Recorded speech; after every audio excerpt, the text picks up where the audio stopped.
Hi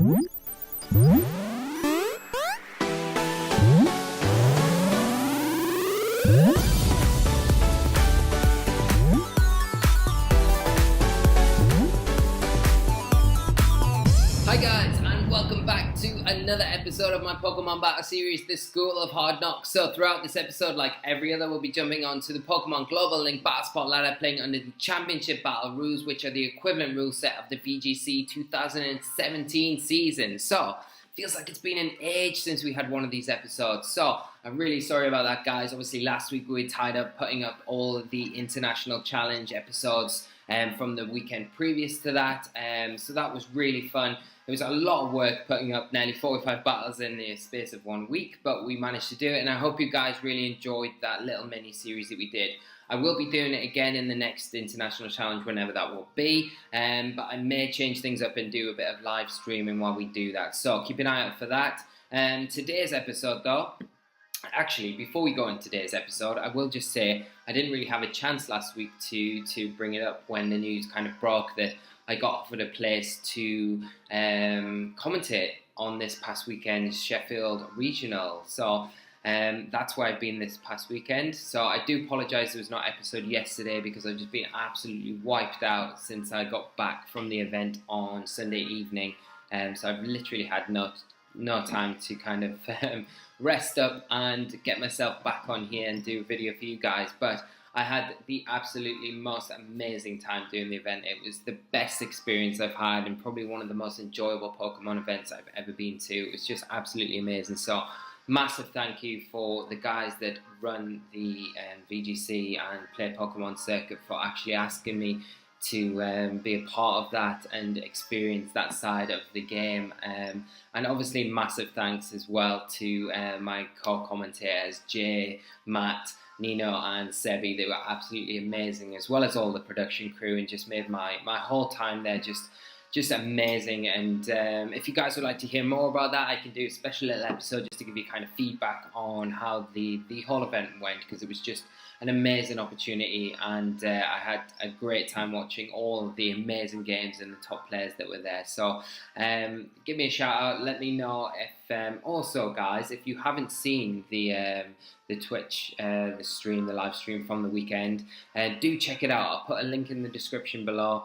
For those of you that have seen it, any comments on how I came across, anything how you thought I did, if there's any critiques there as well, they're more than welcome. Please comment in the section below and just let me know if there was anything that you thought, oh, maybe saying that way too much, or I'm not articulating myself very well, or making very good analysis as it points in the battle and things like that. Just improvements, because I'm looking to improve as much as I can. So any comments or anything like that is massively appreciated, guys. But I've got that out of the way, so we will get into this more importantly. So, as you can see on your screen, I haven't had a lot of time to create a new team. I have got a new team in the works, so we will feature that on tomorrow's episode, and it is super exciting. So, keep an eye out for that. The team that we're going to be running today, though, is the same team that we ran in the International Challenge. I do love this team, so we're going to give it a quick run on the School of Hard Knocks and just see how we get on. But the team, as you can see on your screen, is Arcanine, Garchomp, Gigalith, Porygon 2, Tapu Lele, and Celesteela. So we will just jump straight on to the battle spot, hopefully find an opponent pretty quickly and kind of just showcase what the team's capable of. I do really love the team, but as we found out from the International Challenge, playing through that, there was a few not so good matchups that the team that we kind of overlooked once building it. One of them predominantly being the Snorlax Mimikyu team. We have a few specific win conditions against that team, and we need to kind of maneuver ourselves around to create those win conditions. And if we can't execute them, then it makes it very difficult to do well against that sort of archetype, especially when it's being played so well by the more experienced players that we kind of came up against in the International Challenge, like you saw a few occasions through that series. So that's one flaw in the team, and there is a few others, but on the whole, though, it does perform very well, and I do really enjoy playing it. So hopefully we'll give it a good send-off in today's episode and find an opponent pretty quickly. So we've got that bulky Arcanine with the Iapa Berry, Got Assault Vest Garchomp, which is a bit different from your more common Garchomp sets that you see with the Tectonic Rage. I'll go for the rest later because we have our first opponent of the day, a high-rated 1700 Spanish player, and they are running a team of Alolan Muck, Torkoal, Tapu Lele, Gyarados, Lilligant, and Garchomp. So, as we left off the School of Hard Knocks in our last episode playing Torkoal Lilligant, we are now presented with it in our first episode with our new team.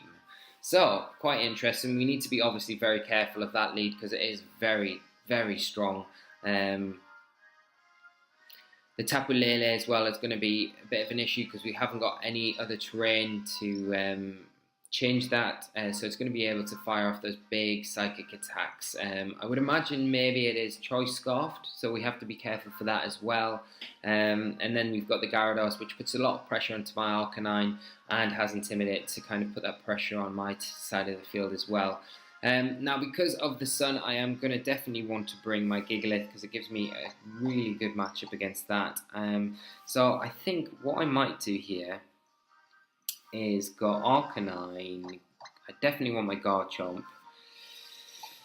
I definitely want my Gigalith. And do I want Porygon too? Because my opponent hasn't got any speed control, really, outside of the Lilligant here. So, I think I might go Porygon too as well. If I can get that Trick Room up with my Gigalith, I can start doing a lot of work. So, that'll be my back mode. And at least I've got the Gigalith at any point that I want to bring it in to get rid of the drought or the sun on the field if that Torkoal does make an appearance, but we'll see what my opponent does. At least bringing the Porygon 2 in this situation gives me good options against the Gyarados and the Garchomp. We just have to be very careful for that Alolan Muck because it will have knockoff more than likely and it can get rid of the Eviolite, which is going to make things very difficult for us. But we see my opponent lead off with the Lilligant and Torkoal, and we'll lead off with Arcanine and Garchomp. So we're sitting in a nice position here.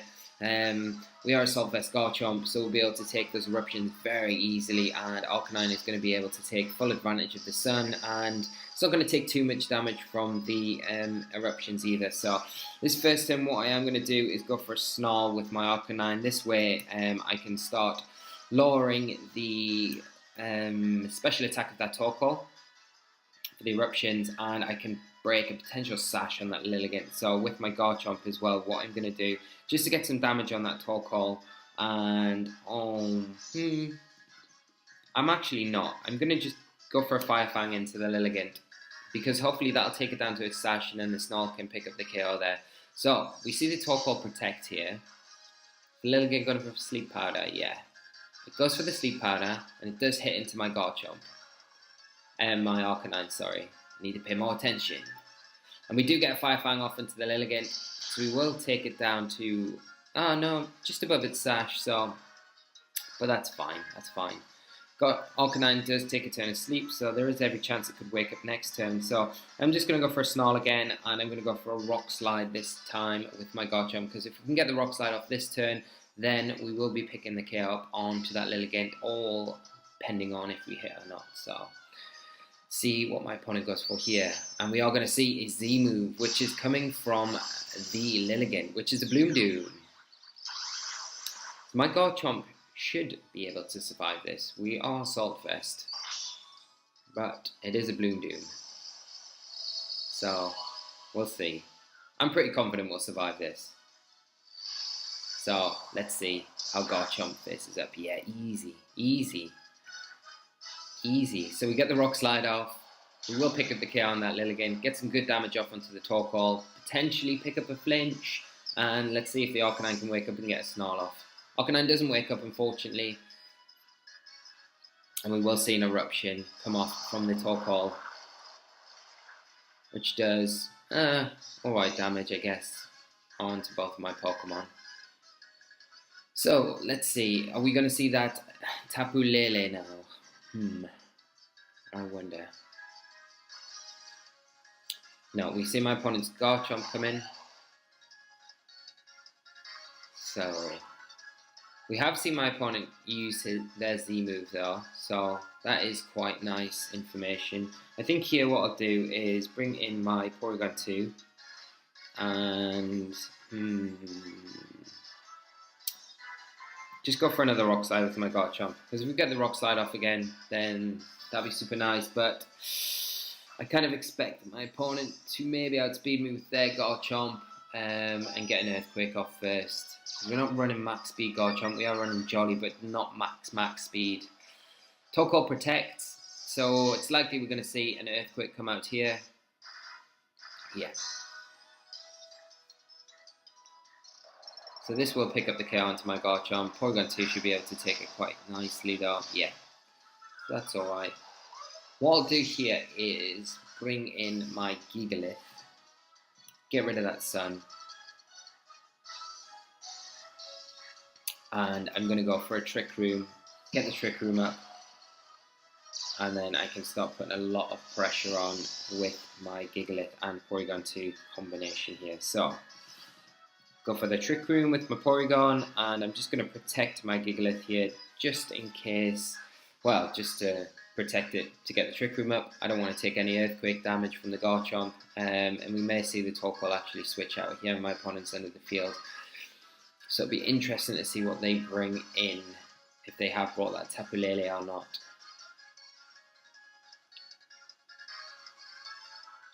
So my opponent just taking his time here, just to assess what he's wanting to do. But the nice thing is now, if we get the Trick Room up, we can start putting a lot of pressure on. Well, he's got the Gyarados now, so he brings that in, gets the Intimidate off onto my Gigalith. But we will be able to get the Trick Room up, more importantly, so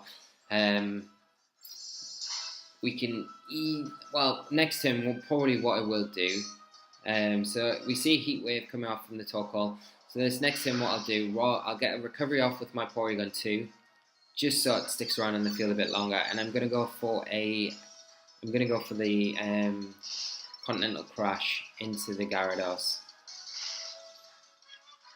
just to try and, because I should be able to pick up a KO even on -1, and then all my opponent's got left is the Garchomp to come in, which is weak to the Ice Beam from my Porygon 2, and we should easily be able to take care of the Torkoal with our Gigalith. So, see the Torkoal go for a Heat Wave,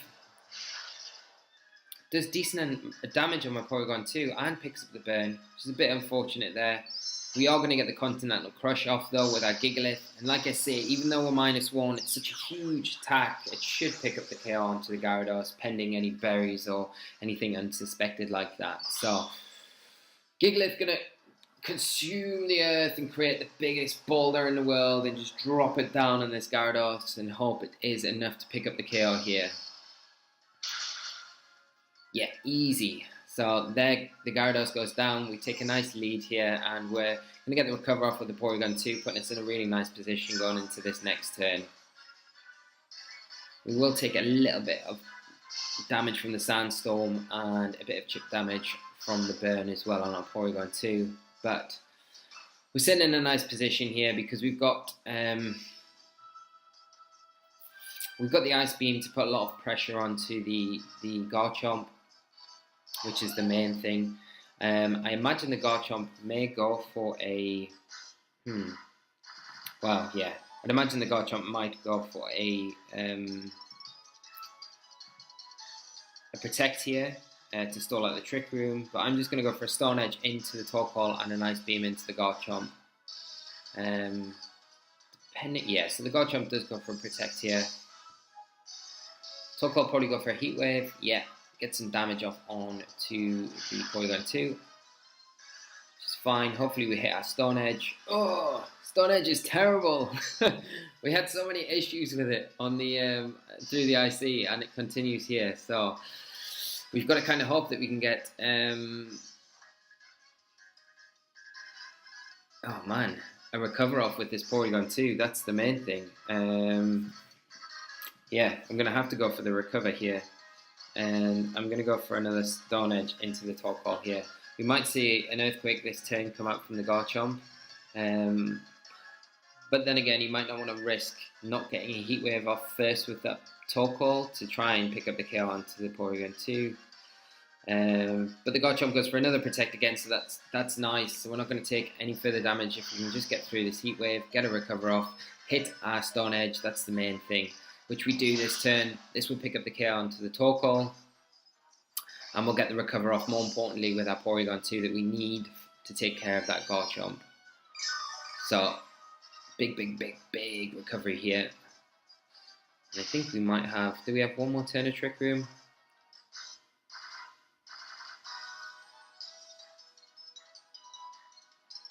Yeah, we've got one more turn of Trick Room to go. So I expect my opponent, because the recover failed last turn, he'll probably go for the Protect again this turn. So just in preparation of that, I am going to switch in my Arcanine, just take the opportunity to get an Intimidate off onto it, and get another recover on with my Porygon 2, just get some more health back going into the latter stages of the game. So we switch in the Arcanine, get the big Intimidate off onto the Garchomp, which is super important. Garchomp does go for a Protect again, just to stall out these Trick Room turns. And we'll get the recover off with the Porygon and get ourselves right back up to full health. So that is super nice, and we're in a really nice position to whittle down this Garchomp now. Dimension send back to normal, so the Garchomp will be the fastest thing in the field now. I will go for an Ice Beam, and I'm going to go for a Will-O-Wisp as well. Hopefully my Arcanine does wake up this turn. Garchomp goes for an Earthquake. Should proc the berry on my Arcanine here. Does a bit of damage to my Porygon 2, but we're going to be able to take a lot more of those. So, might be worth if we can get... Yeah, Arcanine wakes up, gets a Will-O-Wisp. Yeah, so yeah, this kind of seals the game now. And we will follow up with an Ice Beam from our Porygon 2. So, that should be a good game. Yeah, and the Garchomp goes down to an Ice Beam. So that's super nice. And good games to my opponent there. So, yeah, great game to kind of kick off the episode with. And hopefully we can kind of continue that into the next one. Yeah, Gigalith just really pulling through there. The Continental Crush taking out one of the big threats, the Gyarados there. And that was definitely one of the calcs that I looked at when EVing the Gigalith to make sure that I could pick up the KO onto things like Gyarados with the Continental Crush. If they were brought in a situation and I was intimidated, I could still kind of guarantee that situation in a Trick Room setting. So really paying off there, and Porygon 2 putting in a lot of work with the speed control, being able to get the Trick Room up and just let us take advantage of it. Obviously with the Gigalith, the Torkoal isn't as much of an issue because it hasn't got the sun on the field, and we resist its attacks as well and can hit it back for super effective damage. So it's just being able to take care of the rest of the Torkoal partners, which we did quite well, especially with the Garchomp, and then after that kind of clearing up with the Porygon 2. So we've got our next opponent, and they are running a team of Oranguru, Metagross, Tapu Lele, Lilligant, Torkoal, and Mudsdale. So we've got another Lilligant Torkoal combination, but this time with the Oranguru, and a combination of, well, you've got the double Psychic core there with the Tapu Lele and Metagross and the Mudsdale, which is kind of another Trick Room Pokemon that's going to cause us a lot of problems if we want to go Trick Room mode with our Gigalith. So Arcanine again is very good here, and I think I'm very tempted to kind of go with the same four I went with last game. I don't think I really need to deviate away too much from that, and I think the options that we've got there kind of give us enough options to kind of take care of what my opponent could bring. The Porygon 2 is decent enough to take on the Mudsdale if we get in a Trick Room situation. We just need to be a bit careful about that Tapu Lele if my opponent brings that, because we haven't got the Celesteela here, so we haven't got too much that can switch in on those fairy type attacks. We've got the Arcanine for that, but then if it starts firing off the psychic type attacks, we're going to have to kind of rely on our Porygon 2 as our main kind of base to switch in for those sort of things, and it's still not going to be able to take too many because we haven't got any way to kind of change the terrain to kind of reduce the power of those attacks. So just being aware of that and making sure we're taking care of those things straight away. So we do see my opponent lead off with the Oranguru and the Metagross, and we will lead off with our Arcanine and our Garchomp. So I really suspect that the Metagross might go for an explosion and the Oranguru go for a Trick Room here. It would not surprise me in the least, to be honest. So just expecting that, I think I'm going to just go for a Protect with my Arcanine, and what have we got in the back that could take an Explosion? Not too much, to be honest. Probably Gigaliths. Better than anything, but I don't want to bring Gigalith in at this point if it does explode, because I want to be able to get control of the weather. So I think what I'll do is just go for an Earthquake with my Garchomp here. So we see Arcanine just get the Protect off. We get the Earthquake. We won't be KOing the Metagross or the Oranguru, but we'll get some good damage onto it before they start attacking. Take the Metagross down to just below 50% health and do a decent enough chunk onto the Oranguru. So we do see the Metagross explode. Protect our Arcanine though. And yeah, it's going to take down our Garchomp here. And we are going to see a Trick Room come out from the Oranguru. And this is fine. I can freely bring in my Gigalith here, to be honest, because if he brings in the Torkoal at this point, we will get the Sand up. Because that will or will we? No, but we'd see the Mudsdale come in here, so that's not the worst situation in the world.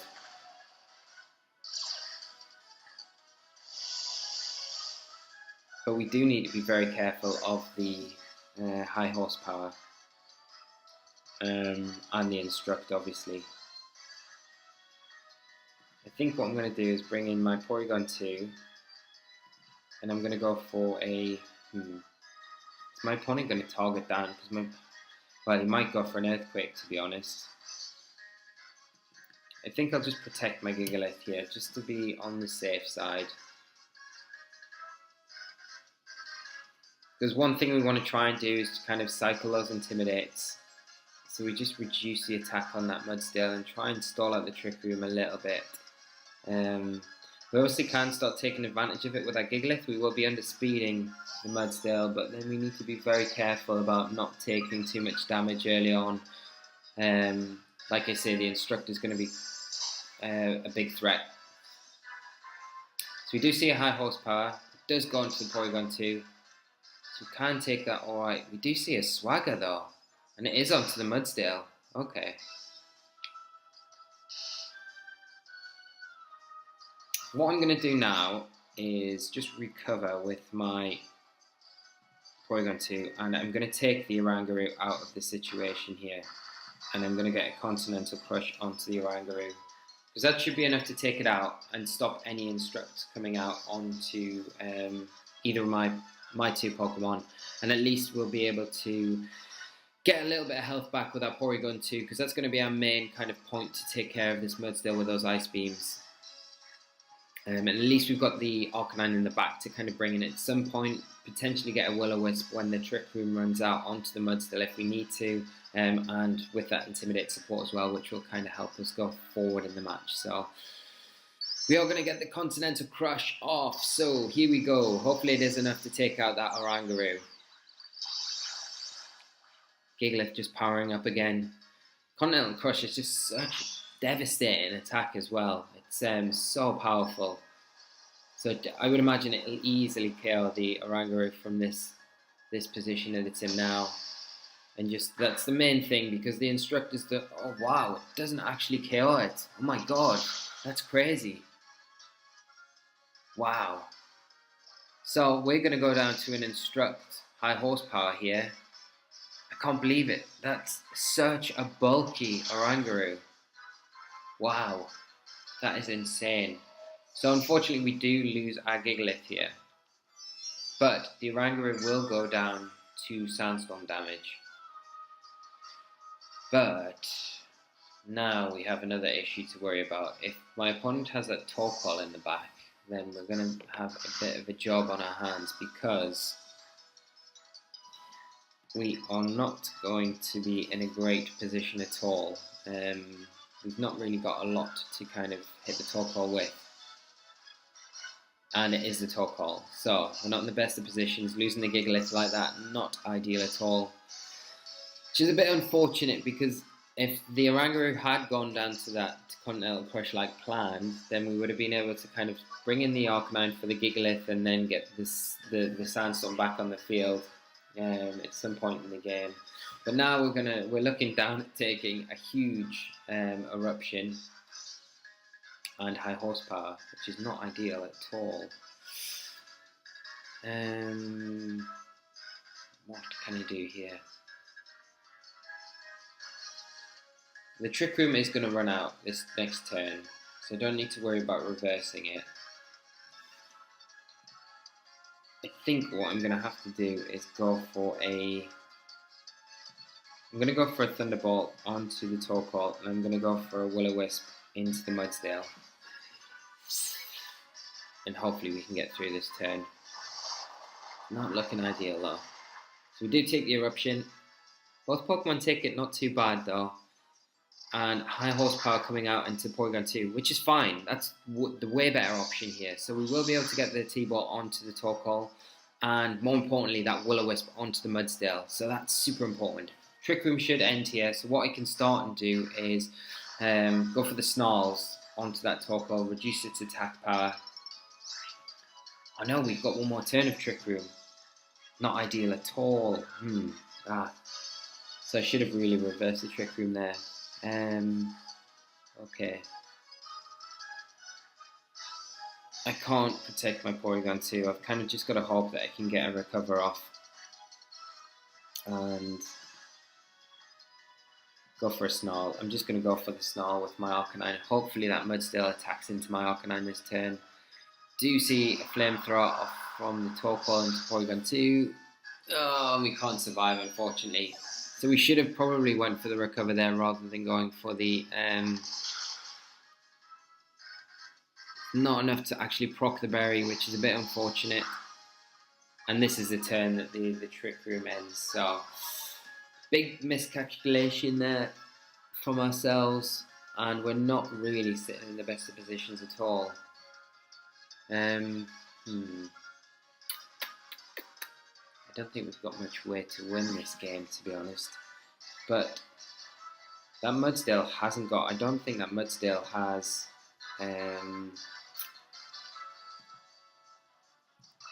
the ability that it would kind of indicate, because of that Swagger play, it might have on tempo instead. So we might be able to take advantage of the Flare Blitz. So we should get this off here. We should be able to proc the berry before that Mudsdale is able to get a high horsepower onto us. We do really good damage with the sun on the field as well. Proc our berry. You never know, high horsepower might miss.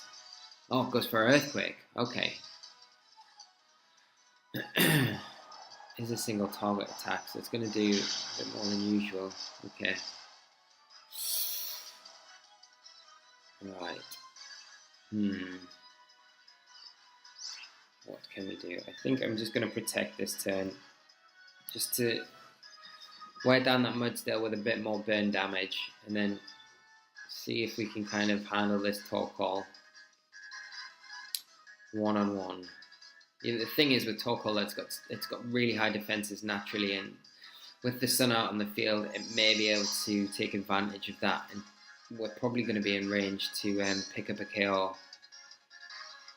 with the Flamethrower, because it's so low health. Yeah, and I think we're going to need to actually attack it into the Mudsdale really to... oh, this is tricky. This is very, very tricky. Because a Snarl here would be great, but then if the Torkoal protects again and the Mudsdale goes for an Earthquake, we're definitely done for. Or if we go for a Flare Blitz, I think we might have to go for a Flare Blitz into the Mudsdale, to be honest, just to get rid of it, and then hope that we have enough health to kind of take a couple of attacks from the Torkoal. I don't know though, it's going to be very close. So we do get the Flare Blitz off, pick up the KO onto the Mudsdale, take a tiny bit of recall damage. Hopefully we survive the Flamethrower. see how much this does. Oh wow, okay, and the sunlight fades, so we're in no position to win this match, unfortunately. Do not think. Um, Very close, but yeah, just showing how important that gigalith was. I love to do. I will in the team preview, in the team review episode that I do on this team. We will look at that calculation on the Orangaroo and see, because it had earthquake damage from my Garchomp first, so we'll have a look at the exact EV spread that Orangaroo would have needed to survive that, because that was huge. Like I say, if the there's nothing we can really do. I don't even think a critical hit Flare Blitz to be able to take this Torkoal out. We're not even in the sun, so I'm just going to go for a Snarl. I doubt we can reduce its special attack down so it does less than 8 damage with a Flamethrower. But you never know. I have seen stranger things in Pokemon battles before. No.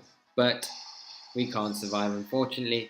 Very close game, but very good game to my opponent. Played that very well, and the Orangaroo surviving that Continental Crush was huge. Just letting it get another Instruct off to get rid of the Gigalith, which was the biggest threat to my opponent's team, and just playing it very well. So, very good game, very enjoyable for myself, and more importantly, I hope it was good for you guys. So, we saw where we kind of went wrong there. I don't think there was a lot we could have else we could have done. Obviously the only other thing that I can say is just miscalculating when the Trick Room turns were going to end, and going for the T-Bolt onto the Torkoal instead of taking advantage of actually recovering that turn.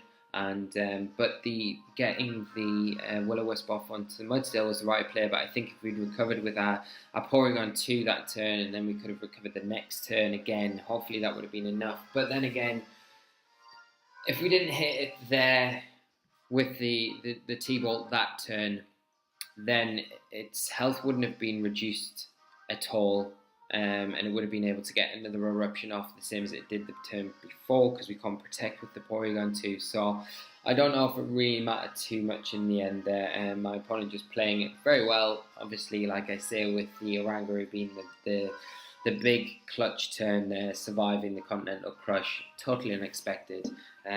But yeah, not too bad. I hope you guys have enjoyed it anyway. If you have enjoyed the video, guys, as always, please leave a like on the video. It is massively appreciated. Please subscribe to the channel, because I have a lot of things in the works at the minute. Like I say, we'll be back tomorrow with another episode of the School of Hard Knocks with a brand new team. And we will have a new episode of the QR code series that we're running. So we'll be back with that tomorrow as well. So super excited for that.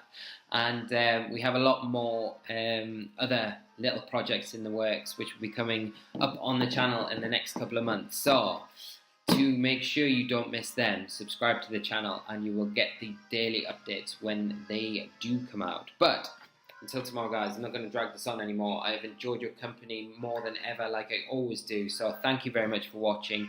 Take care of yourselves, and until tomorrow, I will see you later. So until then, guys, bye-bye.